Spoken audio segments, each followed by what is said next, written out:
A reading from the Gospel according to Matthew, chapter 15, verses 1 to 2 and verses 10 to 14. Some Pharisees and scribes came to Jesus from Jerusalem and said, "Why do your disciples break the tradition of the elders? They do not wash their hands when they eat a meal." He summoned the crowd and said to them, "Hear and understand. It is not what enters one's mouth that defiles the man, but what comes out of the mouth is what defiles one." Then his disciples approached and said to him, "Do you know that the Pharisees took offense when they heard what you said?" He said in reply, "Every plant that my heavenly Father has not planted will be uprooted. Let them alone. They are blind guides of the blind. If a blind man leads a blind man, both will fall into a pit."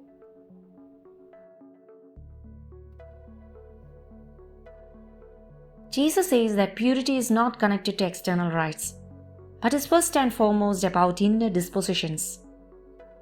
Therefore, there is no use in washing one's hands several times to be pure.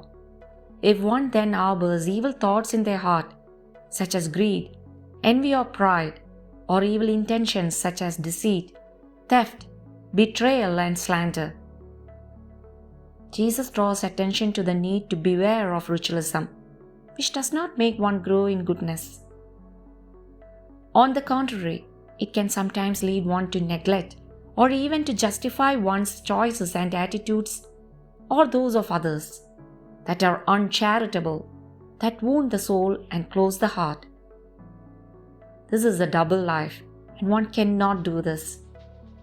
And this is what the Pharisees did.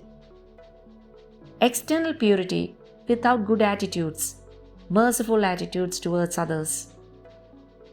One cannot be very decent to everyone outwardly, and perhaps even do a bit of volunteer work and a few philanthropic gestures, but then nurture hatred towards others within, despise the poor and the least, or behave dishonestly at work.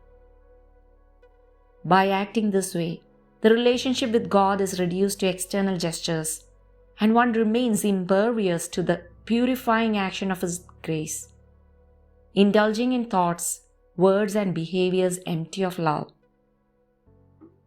We were made for something else.